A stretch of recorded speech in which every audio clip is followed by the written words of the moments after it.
یاد رکھیے یہ تصور جو ہمارے ذہنوں میں ہوتا ہے کہ اس کا مطلب کوئی اگر یہ لے لے، پہلے زمین پر اللہ نیچے آیا ہوا تھا اور اس کو بناتا رہا، ساری چیزیں فٹ کی، اس کے بعد آسمان کی طرف چلا گیا۔ اللہ آتا جاتا نہیں ہے، اللہ ہر جگہ پر ہے۔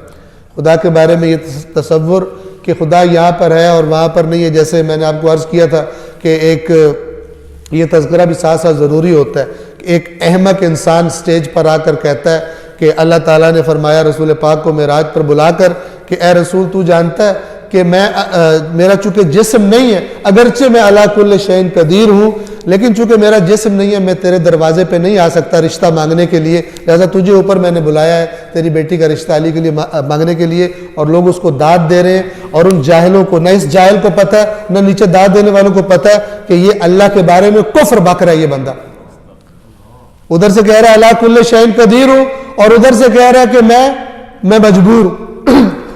ایک ہی وقت میں تضاد والی بات کرتا ہے، خدا کے بارے میں کفر و شرک بکتا ہے، اور لوگ اس کو داد دیتے ہیں۔ خدا جانے عقلوں پر کون سے پتھر پڑ گئے۔ خداوند عالم اس عبرتناک صورتحال سے لوگوں کو نکلنے کی توفیق دے۔ صلوات پڑھیے محمد وآل محمد۔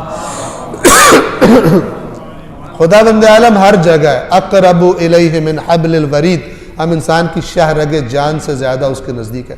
ہم تصور میں نہیں لا سکتے خدا کو کیسا ہے، بس جو خدا نے بتایا ہے اس کے مطابق وہ ہر جگہ پر ہے۔ وہ نہ وَهُوَ مَعَكُمْ أَيْنَمَا كُنْتُمْ، تم جہاں بھی ہوتے ہو وہ تمہارے ساتھ ہوتا ہے۔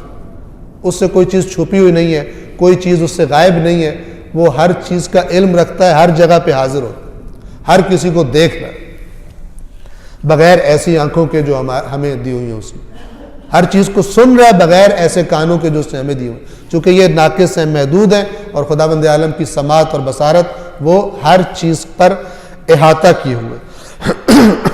واللہ بکل شیء محیط، اللہ نے ہر چیز پر احاطہ کر رکھا۔